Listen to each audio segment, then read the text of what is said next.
अस्सलाम वालेकुम एवरीवन। मेरा नाम सैयद अमीर हमज़ा है और मैं इस वक्त जो है वो टेक्रिवॉल के अंदर एज आ लीड UI UX डिज़ाइनर काम कर रहा हूँ। इंडस्ट्री में मुझे तकरीबन 12 साल का एक्सपीरियंस हो चुका है, इससे ज़्यादा ही हो चुका है और मल्टीनेशनल कंपनीज के साथ मैंने काम किया है। कुछ दिनों से यानी कि एक अरसा गुजरा कि लोगों के दिमाग में एक चीज़ चल रही थी कि AI बहुत ज़्यादा जो है वो इन्हांस हो रहा है मार्केट के अंदर, तो क्या ये लोगों की जॉब पे असरअंदाज होगा? जी बेशक होगा। जो अपने आप को अपडेट नहीं करेगा उसकी जॉब पे बेशक इसका असरअंदाज होगा। अब बात करते हैं हम AI के ऊपर कि AI है क्या। बेसिकली जिस तरीके से हम किसी ग्राफिक्स इंडस्ट्री में जाते हैं, फोटोशॉप को एज अ टूल लेते हैं या इलस्ट्रेटर को एज अ टूल लेते हैं, तो यहाँ पर AI को भी हमने एज अ टूल ही कंसिडर करना है। AI से हम लोग बहुत टाइम से फेमिलियर हैं। google.com सबको पता होगा। जब हम रिसर्च करने के लिए बैठते थे तो कहाँ जाते थे? गूगल पे जाते थे, गूगल पे रिसर्च करते थे कि गूगल पे हम जो भी लिखते थे हमें उसका रिजल्ट मिलता था। AI ने वो काम क्या किया कि गूगल से अपनी वो रिसर्च को एक जगह लेके कंपाइल किया और हमें सेलेक्टिवली, गूगल तो हमें मल्टीपल देता था ना, सही, उसमें बैठ के भी ढूंढना पड़ता था। AI जो है हमें सेलेक्टिवली हमारा जो डेटा होता है, जो हमने फीड किया होता है, वो हमें उसका रिजल्ट प्रोड्यूस करके देता है। सही है। AI artificial intelligence not just for image, not just for video audio, वो सबके लिए है। ChatGPT सबको पता होगा कि लोग उस पर बड़े बड़े आर्टिकल लिखते हैं, कंटेंट राइटर्स पूरा कंटेंट लिख रहे हैं इसके ऊपर, सही, बुक्स लिखी जा रही हैं। इसके बाद जो है बच्चों की जो किताबें लिखी जाती हैं वो पूरी पूरी उसके ऊपर लिखी जा रही हैं। इवन के जब बंदा कोड में फंसता है, किसी तरीके के कोड में फंस जाता है, तो ChatGPT उसको अपना प्रॉपर कोड प्रोवाइड करता है। इवन के कोड के अंदर कोई गलती होती है तो वो उसको दुरुस्त करके आपके सामने पेश कर देता है कि डिज़ाइन में AI को कैसे इंट्रोड्यूस करवाया और किस तरीके से हम इसको आगे लेके चल सकते हैं। मिडजर्नी का नाम किस किस से सुना है? अच्छा, मिडजर्नी का मैं आपको इंट्रोडक्शन देता हूँ। मिडजर्नी बेसिकली आपकी सोच जो है उसको विजुअल में कन्वर्ट करती है, बहुत ही आसान अल्फाज में।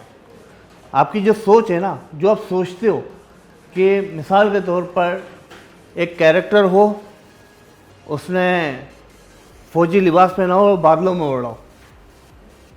अब वो जो चीज़ है, जो इमेजिनेशन है, जो आपकी सोच है, उसको विजुअल में ही आपको मिडजर्नी कन्वर्ट करके देता है। अब आपका इसके अंदर जो रोल है वो ये है कि आपकी जो प्रॉम्प्ट्स हैं उसको आप किस तरीके से लेके चलते हो। तो इनिशियली मैं स्टार्ट करता हूँ, ये कुछ नोट्स मैंने निकाले थे कि AI किस तरीके से आपके रोज़मर्रा की ज़िंदगी के अंदर जो आपके काम होते हैं उसके अंदर आसानी पैदा करता है। सही है। सबसे पहले तो आपको वो चीज़ जो आप बना रहे हो उसको ऑटोमेट करता है। अभी पहले क्या होता था, पहले हम जब रिसर्च करने बैठते थे, सही है, तो पेपर के ऊपर एक वाईफ्रेम ड्रॉ करते थे, लो फिडेलिटी वाईफ्रेम ड्रॉ करते थे और उसके बाद फिर हम आगे बढ़ते थे। अब वो आप यहाँ से मिडजर्नी से इजीली एग्जीक्यूट कर सकते हो। आप सिर्फ प्रॉम्प्ट लिखो, आपको वो रिजल्ट दे देता है। रिजल्ट से आपको आइडिया हो जाता है कि मुझे किस तरफ जाना है, मुझे अपने डिज़ाइन को किस लेवल पे स्टार्ट करना है और कहाँ तक लेके जाना है। सही है। फिर आपको इसके अंदर जो है ऐसे आइडियाज़ मिलते हैं जो आपकी थॉट्स में नहीं आ रहे होते। जब आप डिज़ाइन करने के लिए बैठते हो, कोई लोगो डिज़ाइनर है, लेट्स सपोज कोई लोगो डिज़ाइनर है, लोगो बनाने बैठता है, तो वो क्या करता है, वो गूगल पे जाएगा, 99 डिज़ाइन पे जाएगा, डिज़ाइन क्राउड पे जाएगा, वहाँ से रिसर्च करेगा, कुछ आइडिया पसंद आएगा तो उसको एग्जीक्यूट करके अपना लोगो बनाएगा। अब क्या हुआ कि आपको मिडजर्नी ने प्रॉम्प्ट दे दिया, आपने प्रॉम्प्ट लिखा और आपके पास लोगोस बन के आना शुरू हो गए। अब लोगोस जैसे ही बन के आया आपके सामने, उस लोगो को आपने ड्रॉ किया अपने पास और एक नया लोगो बना के दे दिया। वो आपको गूगल की हिस्ट्री में कहीं नहीं मिलेगा। होता ये था, लोग शटरस्टॉक से लोगो डाउनलोड करते थे, उसको ड्रॉ करते थे, बना के भेज देते थे। 3 महीने बाद, 4 महीने बाद क्लाइंट जब उसको लोगों को पकड़ता था शटरस्टॉक पे, बोलता था कि आपने हमसे इसके $2000 चार्ज किए हैं और ये तो ऑलरेडी एग्जिस्ट करता है। मिडजर्नी से आपको ये सहूलत मिल जाती है कि वो कहीं एग्जिस्ट नहीं करता, वो आपकी प्रोफाइल है तो आपकी प्रोफाइल में ही रहेगा। फिर इसके बाद जो हमें मिलता है वो कंटेंट क्रिएशंस मिलती है। आप मिडजर्नी के ऊपर रहते हुए जो है पूरे तरीके से जो है अपने पूरे कैटलॉग्स उतार सकते हो, यानी पूरी सीक्वेंस बना सकते हो, एनिमेशन का सीक्वेंस बना सकते हो। बहुत से लोग एनिमेशन में काम करते हैं, तो एनिमेशन के अंदर होता ये है कि उनको मूड बोर्ड्स बनाने पड़ते हैं। सही है, मूड बोर्ड्स बनाने के लिए क्या होता है कि वो सारा चीज़ें जो है ना वो अलग अलग पहले ड्रॉ करते हैं, ड्रॉ करने के बाद एक चीज़ के ऊपर आते हैं और प्रॉपर तरीके से एक पूरा स्टोरी बोर्ड बन जाता है। मिड जर्नी वो आपका काम घंटों का काम मिनटों में लेके आता है। आपका पूरा स्ट्रक्चर जो है वो कुछ मिनटों के अंदर आप पूरा अपना स्टोरी बोर्ड इस्टेब्लिश कर सकते हो। मैंने कुछ काम किया मिड जर्नी के ऊपर, वो मैं आपके साथ शो करता हूँ। जैसा कि मेरा ताल्लुक जो है वो एक प्रोडक्ट डिज़ाइन फील्ड से है और मैं एज अ यूएक्स डिज़ाइनर हूँ, तो मेरा ज़्यादातर काम जो होता है वो डैशबोर्ड, CRM ये डिज़ाइन करना होता है। तो डिज़ाइन के अंदर अगर हम उसको देखें, अगर थीम फॉरेस्ट पे देखें या ड्रिबल पे देखें या बयान्स पे देखें, तो हमें एक सेलेक्टिवली एक ज़बान से जो देख रहे हैं बिल्कुल सीधे सही है, फ्लैट डिज़ाइन के ऊपर आइकन्स वगैरह इस तरीके के डिज़ाइन हमें मिलते हैं। मिड जर्नी से जब मैंने रिसर्च की और मैंने ये कुछ जब निकाले, मिड जर्नी से बने हुए डैशबोर्ड, ये सारे डैशबोर्ड जो हैं मिड जर्नी से बने हुए, तो मुझे आइडिया हुआ कि हम इस डैशबोर्ड के डिज़ाइन का जो गेम है उसको नेक्स्ट लेवल पे लेके जा सकते हैं। यानी कि अगर उसको प्रॉपर तरीके से एग्जीक्यूट किया जाए तो हम इसको बहुत ऊपर की तरफ लेके जा सकते हैं।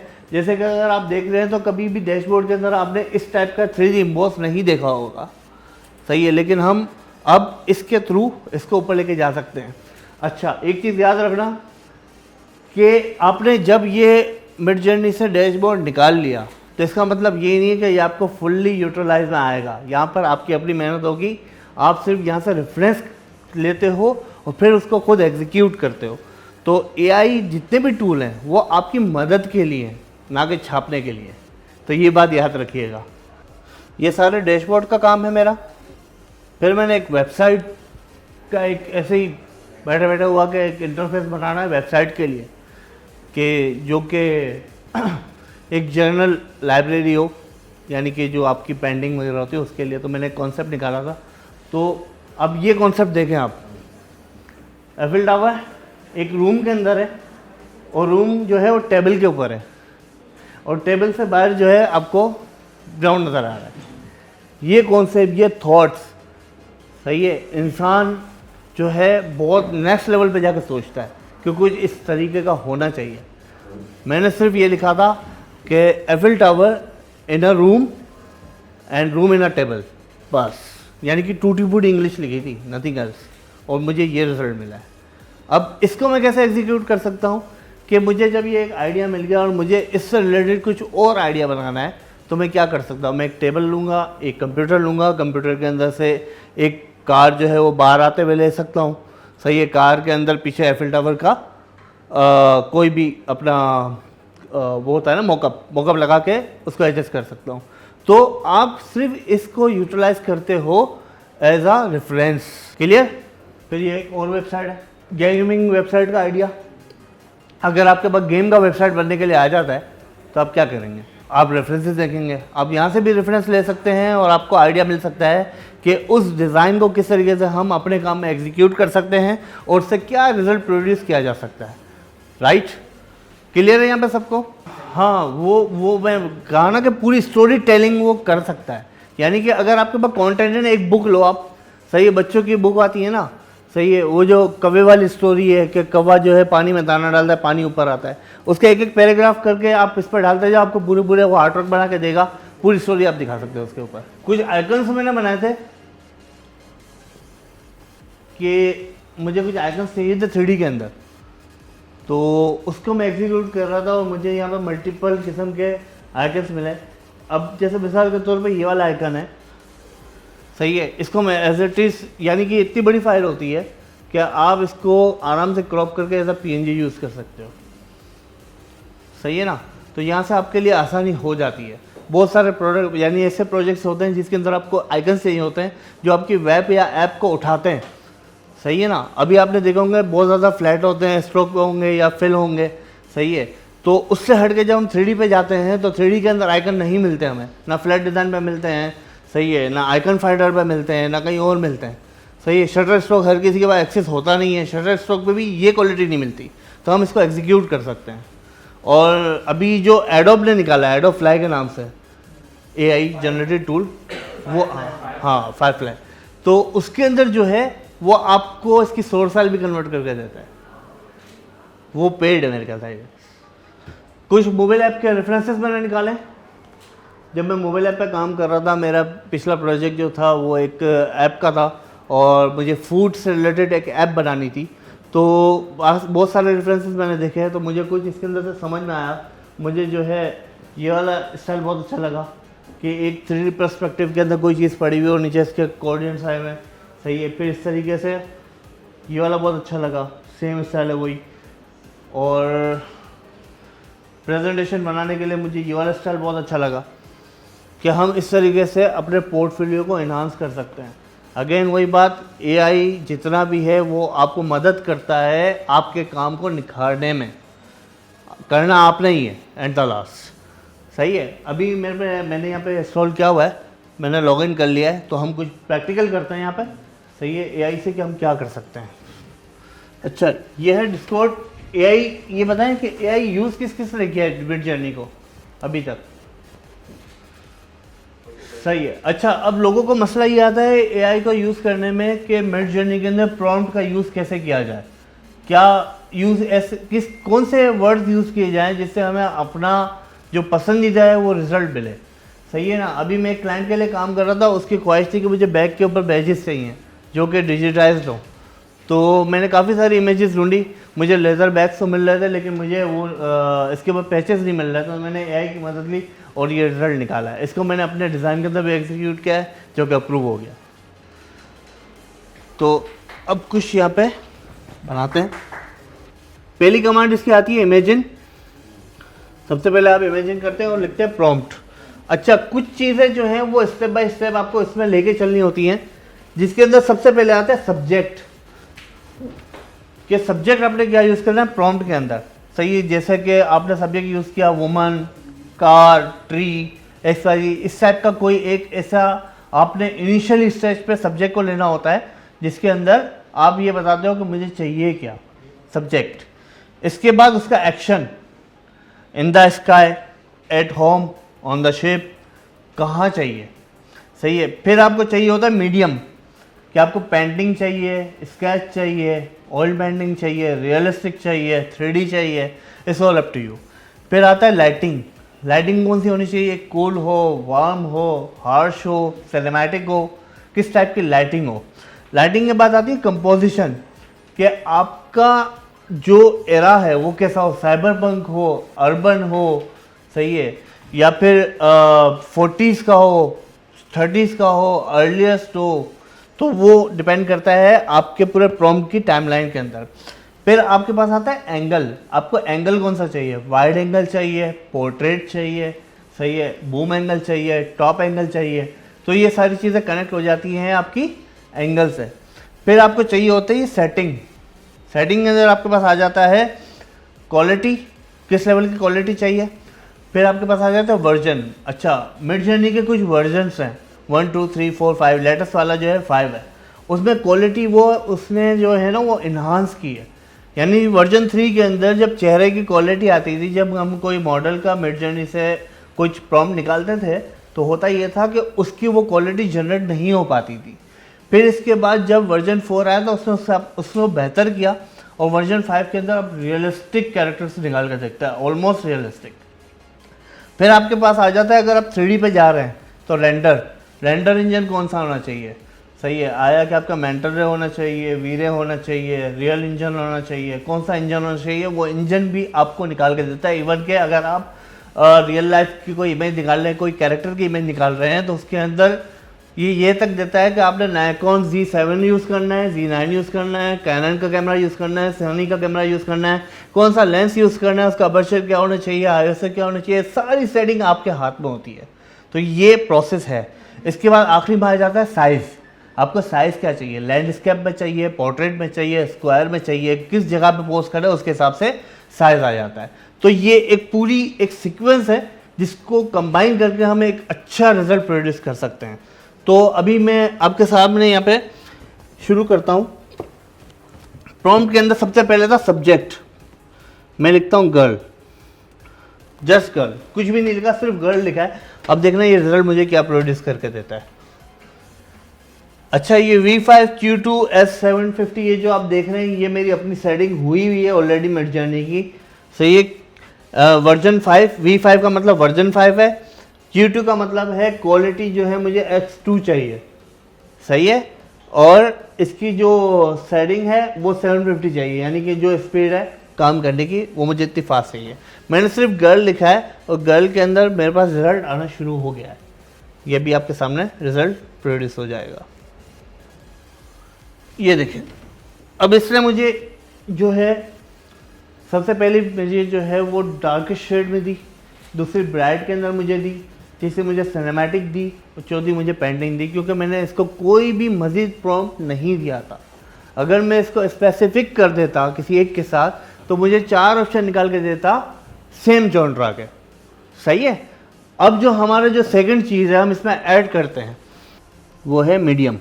अच्छा, यहाँ पे क्लिक करने पे मुझे वही प्रॉम्प्ट मेरा, पहले ये नहीं करता था। पहले क्या करता था, पहले जब आप रिफ्रेश करते थे ना तो उसी के अंदर आपको मल्टीपल ऑप्शन निकाल के देता था। अब उसके अंदर क्या होता था, आपको प्रॉम्प्ट पूरा कॉपी करना पड़ता था, दोबारा से पेस्ट करना पड़ता था। अब क्या करते हो, जब आप रिफ्रेश करते हो यानी दोबारा निकालते हो तो यहाँ पर आपको प्रॉम्प्ट के अंदर एडिटिंग का ऑप्शन देता है। अच्छा, कॉमा लगाया, इन द स्काई,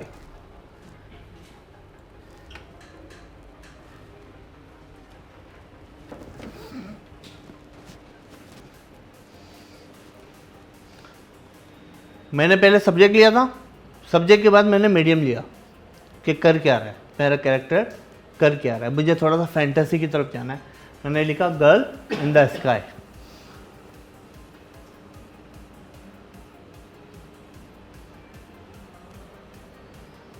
इसको कैसे पता चलेगा कि आपने इसको मीडियम बताया? सॉरी, मीडियम के बाद आपने इसको मीडियम बताया, सब्जेक्ट के बाद आपने जो सीक्वेंस बताई तो एक्शन बताई, इसको कैसे पता? ऑल अप टू यू, यानी आप इस सीक्वेंस को आगे पीछे भी कर सकते हो। सही है ना, आपकी जो प्रायोरिटी की चीज़ है ना आप उसको सबसे पहले रखते हो, उसके बाद सेकेंडरी पे थर्ड फोर्थ 5 6। तो मैंने इसको मीडियम बता दिया, पहले एक्शन में बाद में बताऊंगा। अच्छा जी, अब इसने मुझे कार्टून निकाल के दे दिए क्योंकि इसको आसान लगा कार्टून का बनाना। अगर मैं यहाँ पे लिख दूंगा रियल वूमन या रियल गर्ल तो मुझे ओरिजिनल गर्ल की वो 3D पिक निकाल के दे देगा। हम इस पर आगे चलते हैं।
आप वर्जन यूज़ करते हैं 2 या 3 तो आपको रिज़ल्ट क्या मिलते हैं, यानी कि मिसाल के तौर पर अगर मैं आपसे बात करूं कि आज अगर आप PS5 लेके आएँ और उसके ऊपर जो है उस ज़माने का गेम डालें, सही है, जो बिल्कुल शुरू में आता था 90s के अंदर क्रिकेट का या फुटबॉल का, तो आप खेलना पसंद करेंगे?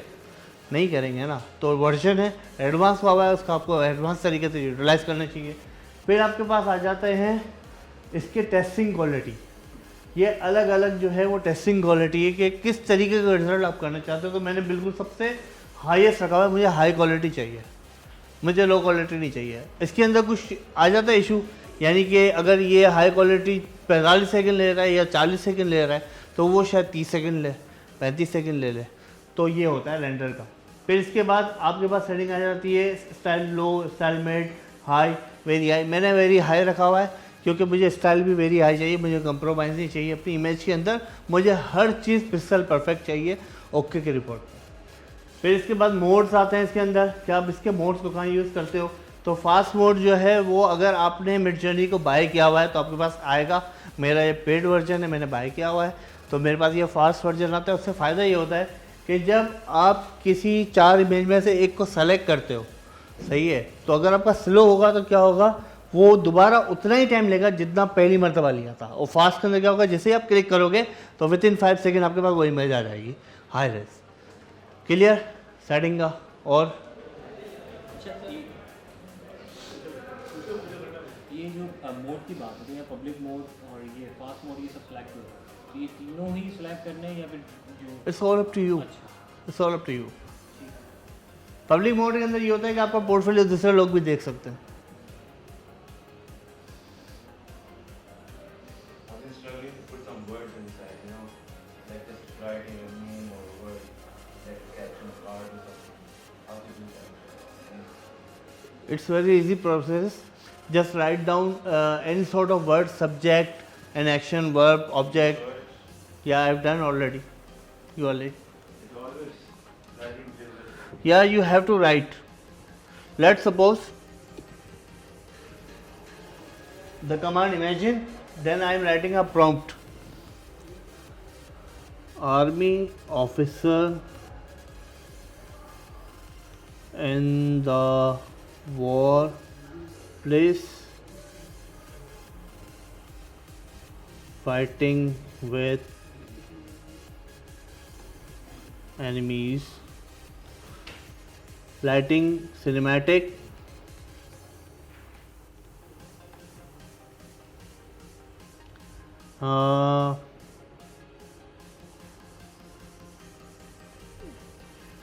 sci-fi,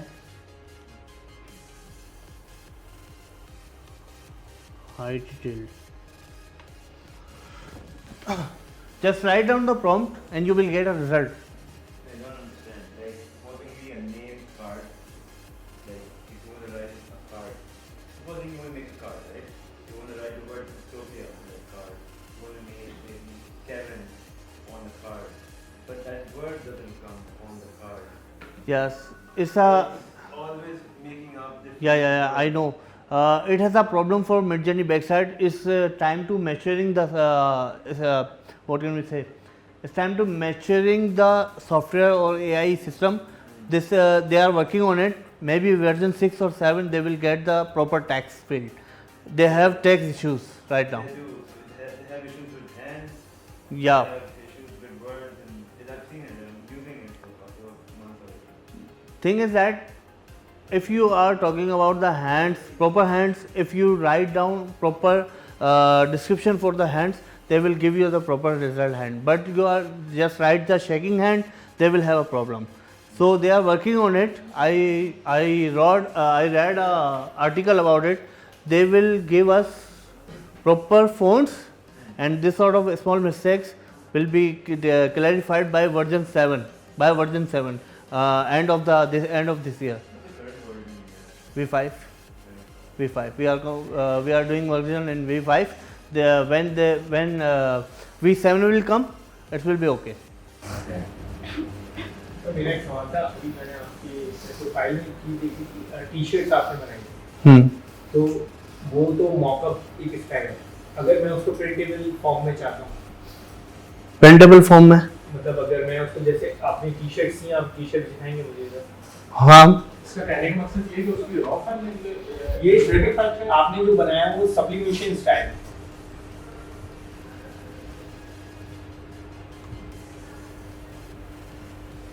जी जैसे ये भी है। अब कुछ पैटर्न्स ऐसे होते हैं जैसे हमने इसके ऊपर डिफाइन किया और उसने हमें किया जैसे कि उसमें सी जुड़ी मतलब डिजाइन पूरा प्रॉपर चल रहा है सब्लिमेशन वर्क है तो यहाँ तो बन गया। अब हम उसको प्रिंटेबल फॉर्म में कैसे लेंगे? ओके देखें मैंने यहाँ पे क्या लिखा हुआ है, T shirt screen printing cinematic realistic, right. जब मुझे डिज़ाइन चाहिए होगा ना तो मैं टी शर्ट कभी नहीं लिखूँगा, मैं सिर्फ डिज़ाइन लिखूँगा, अपना डिज़ाइन लिखूँगा जो कि मुझे एक आर्ट वर्क आएगा, उस आर्ट वर्क को मैं लेके जाऊँगा, सही है, गीगा पिक्सल से उसको अप स्केल करूँगा, सही है, इलस्ट्रेटर में लेके जाऊँगा, उसको मैं वेक्टर फाइल बनाऊँगा और मैं किसी भी प्रिंटर के पास जाके अपने टी शर्ट के पास प्रिंट करवा लूँगा। या no legal issue because thing is that in Midjourney you will have artwork, you will use as it is, definitely it will work, not work for you, this is got illegal who. Okay, let me know one thing, if I design a t-shirt, my design, if I print it and I what can we say, I launch as a Zara brand, who will sue on Zara? Okay, let's suppose we are in USA. Yeah. Okay, fine. I am a designer of Zara. Okay, I do prompt a design of Iron Man for a T-shirt. They give me a good result. I accept it and print it in T-shirt and launch in USA. Who will sue? No, So Zara is the Iron Man design already printed in USA. Okay. So, who will sue? I'm just talking about. I'm just know to one thing about from you. You said that Midjourney is useless. Everyone is seeing your work and they can sue you. So, what is the purpose of sue you? Let me know about it. I'm asking you. I'm not telling you. I'm saying that no one can sue you because this is the AI work. This is the AI work and it's open to all. So If you I can monetize it. So I can monetize on it. I can No. I can. You can sell it. Everyone. If you go into Fiverr.com and you just search down, I need a T-shirt designed by Midjourney, you will get multiple gigs over there. They are working on it. I said that in the start of my presentation, it's just a tool for reference. It's just a tool, nothing else. You have to work yourself in manually. If I design anything for t-shirt or bag or like this, so I have to copy it into Illustrator, then trace down, then go for the print. So it's I work hard over there. My thoughts over there. This is the thing. Next. अच्छा एक minute सवाल, for example हम कभी कोई चीज़ print कर रहे होते हैं कि बड़ी साइज़ में होती है, फॉर एग्जाम्पल मैं कोई बैकड्रॉप प्रिंट कर रहा हूँ जिसका साइज़ 20 फीट है या 25 फीट है, तो क्या यहाँ से बनाई हुई चीज़ इस काबिल होगी कि उस 20 फीट या 30 फीट के साइज़? आपको पेड वर्जन जो है 2048 के ऊपर आपको रिजल्ट निकाल के देता है, सही है। और एक और टूल आता है गीगा पिक्सल से आप इसको X6 कर सकते हो, तो वो तकरीबन 12,000 समथिंग कुछ हो जाता है, तो आप इजीली निकाल सकते हो। सर हम इसमें जो पिक्चर है उसमें से बैकग्राउंड को रिमूव कर सकते हैं एडिटिंग। remove.bg जाओ, बैकग्राउंड रिमूव हो जाएगा। और एक और फैशन से रिलेटेड अगर कोई चीज़ है एक आप तुम बदल लेते हैं फैशन पैटर्न स्पेसिफिकेशन डिजाइन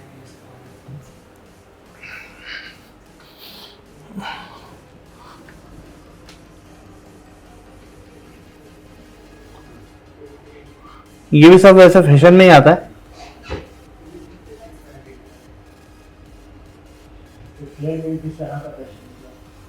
बाटन हो गए बॉटल हो गए ऐसा जो है इंस्टेंट है वो and journey to help us in इसकी फैशन।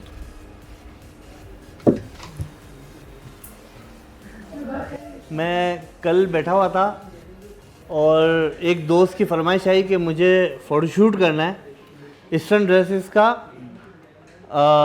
वेस्टर्न वुमेंस के ऊपर। अच्छा। तो मैंने उसको निकाल के दे दिया, मैंने बोला ये लो। तो अब जैसे मिसाल के तौर पे आपने कोई ड्रेस डिज़ाइन किया है, if you design any dress and you want to show in western woman wearing the suit, this is our result. You can upload your file and execute with the western woman, just prompt in and click, you will get a result. अच्छा, एक छोटी सी confusion है, वो ये कि अगर for example मैंने prompt के बाद गर्ल लिख दिया, ठीक है, अब वो तो कोई मतलब ऐसा हो सकता है कि जो कमांड मैं उसको दे रहा 3 मरतबा अलग जगह पे यूज़ करोगे, तीनों मरतबा अलग रिजल्ट आएगा। What can we say? You can't stuck with the same model in the same dresses. तो उसका मैंने अभी जितना मेरा तजर्बा है, मैंने जितना यूज़ किया है, मुझे तो नहीं मिला। मैंने अपनी तस्वीर के बाद बहुत सारे कैरेक्टर्स बनाए, तो मेरी तस्वीर का भी मुझे ना उसने मल्टीपल ही निकाल के दिया। अगर मैं चाहता था कि मेरे एक लिखा रहा था मेरा मौला झटका, अपना बनाया था मौला झटका, तो वो कैरेक्टर तो उसने निकाल के दिया, बस एक चीज़ मुझे चेंज करनी थी, वो उसने नहीं करनी, कुछ और ही बना दिया। तो फिर मैं फोटोशॉप में गया, वहाँ पर जाकर मैंने एडजस्ट किया। अच्छा, कोई एक चीज़ है, फॉर एग्जांपल मेरे बॉस बैठे हैं, बॉस ने कहा कि एक चीज़ ऐसी बनानी है कहीं और ना मिले, और मैंने मिडजर्नी से बना के बॉस को दे दी। अब क्या ऐसा हो सकता है कि सर ये चेक करना चाहें कि इसने मिडजर्नी से बनाया नहीं बनाया, और कोई टूल का इस्तेमाल करें, उनको वहाँ पता चल जाए कि इसने ये वहाँ से उठाया, कोई ऐसी ट्रिक? देखो मिडजर्नी जब आपको निकाल के देता है ना, मिडजर्नी से निकली हुई जो चीज़ है ना, वो अलग से ही नज़र आती है, वो अलग से ही नज़र आती है। यानी कि अगर उस लेवल का आपका काम होता ना, तो आप कहीं बैठे हुए होते।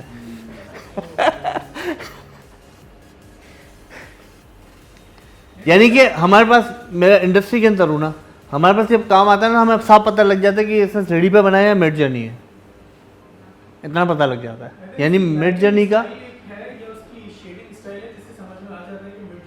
नहीं, शेडिंग स्टाइल आप चेंज कर सकते हो, कूल पे लेके जा सकते हो, वार्म पे लेके जा सकते हो, आप सिनेमैटिक कर सकते हो उसको, सही है, आप ब्लैक एंड वाइट कुछ भी कर सकते हो। हाँ पॉसिबल है। मैंने बहुत सारी चीज़ें निकाली जो कि बहुत रियलिस्टिक लगती हैं, सही है, मैंने क्लाइंटों को खूब लगा के दी, मुझे कोई मसला नहीं आया।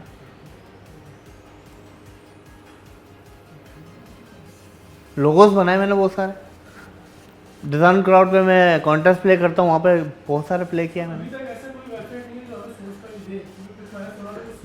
अभी एडोब का आया है, वो दे रहा है, लेकिन वो काफ़ी एक्सपेंसिव है, लेकिन वो भी सिर्फ आपको वेक्टर दे रहा है, नथिंग एल्स, सिर्फ वेक्टर बना के दे रहा है।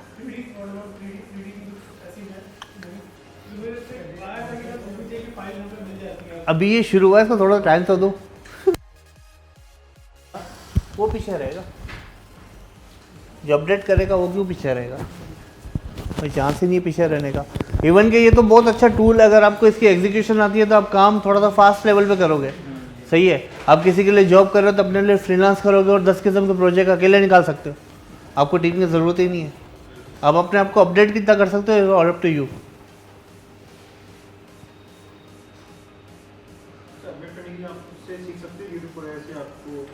हाँ, अब सवाल आता है कि अपने आप को अपडेट कैसे किया जाए। अपने आप को अपडेट कैसे किया जाए, सबसे पहले भाई मिडजर्नी का आप एक अकाउंट बाय करो, सही है, ज़्यादा बड़ा नहीं, $10 वाला $30 वाला बाय कर लो, सही है। इसके बाद जो है अपनी जो विजुअल्स है, सही है, उसको डालो ChatGPT, सही है, उससे प्रॉम्प्ट्स लो, सही है, क्योंकि आप अगर खुद लिखने जाओगे तो आपको शायद अपना पसंद का रिज़ल्ट ना मिले, लेकिन ChatGPT से मिल जाएगा। तो वहाँ से वो कॉपी किया, पेस्ट किया, आपका रिज़ल्ट आना शुरू होगा, फिर आप कुछ चीज़ें देखोगे, उसको एग्जीक्यूट करोगे, सही है। आप ऐसी ऐसी चीज़ें बनाओगे कि जो आपके ह्यूमन माइंड में आ ही नहीं सकती, सही है। आप चाहते हो कि एक एलिफेंट को एक कुर्सी पे बिठा दो, सही है, जो सिगार पी रहा हो, बना के देगा ये आपको, ट्राई कर लेते हैं। An elephant sit on chair vaping cigar, cinematic realistic, देखते हैं क्या देता है। आने से पहले किसी को कुछ पता नहीं होता क्या आने वाला है। अच्छा, इसका एल्गोरिथम काम कुछ इस तरीके से करता है कि आपके पास दुनिया के अंदर हज़ारों एलिमेंट्स हैं, लाखों करोड़ों एलिमेंट्स हैं, उसको उसने अपने पास लाइब्रेरी कर लिया है, अब वो उसका खुद मर्जर बनाता है और आपको देता है बैकएंड से। लेकिन जो भी है बहुत आउटस्टैंडिंग चीज़ है, खास तौर पे जो गेम डेवलपर्स हैं उनके लिए कैरेक्टर बनाना बहुत आसान हो गया है। सही है। फिर इसके बाद सोशल मीडिया के जो लोग हैं उनके लिए बहुत आसान काम हो गया है। फिर इसके बाद जो टी शर्ट डिज़ाइनर है उसके लिए बहुत आसान काम हो गया है। जो लोगो डिज़ाइनर हैं उनके लिए बहुत आसान काम हो गया है। सही है। इवन के वेब और ऐप के लिए भी चीज़ें आ चुकी हैं कि आप चीज़ें निकाल के उसको एग्जीक्यूट कर सकते हो और अपने आइडिया को मज़ीद आगे लेके जा सकते हो। जैसे कि मैंने शुरू में आपको दिखाया था कि वो बना रहा था, मैं डैशबोर्ड्स बना रहा था और डैशबोर्ड से मुझे बड़ी हेल्प हुई है। आपने इसके ऊपर क्लिक किया, सही है, क्लिक करने के बाद नया टैब में खोला, वहाँ से एज अ इमेज वो आ जाती है 2048 pixel something. After in this S750, what options do we have? It's a speed of the image. What's the maximum? It's I think 1000 So that's 1000 is the maximum, and less plus 0. less 0. Yeah. And for Q, Q is a quality of the image. what's the maximum for this? I think 4. For 4.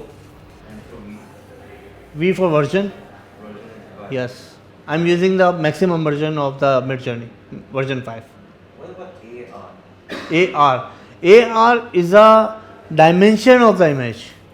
If you want a landscape, so you will do the double dash AR space 16:9. If you want square 1:9.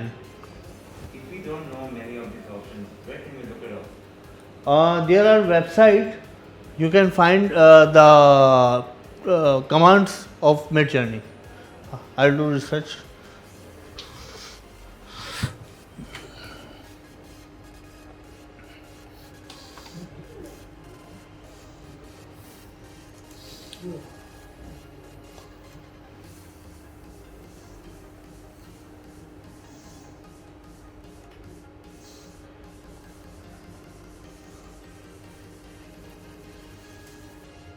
Here is the command list.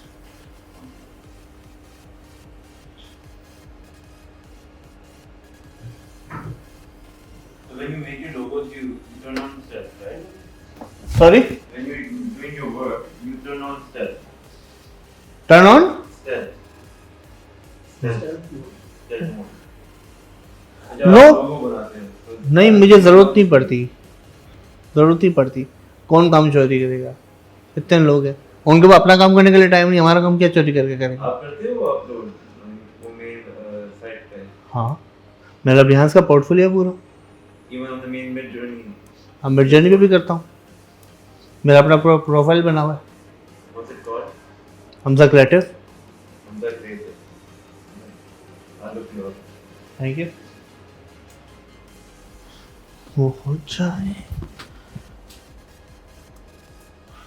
Internet, I think so.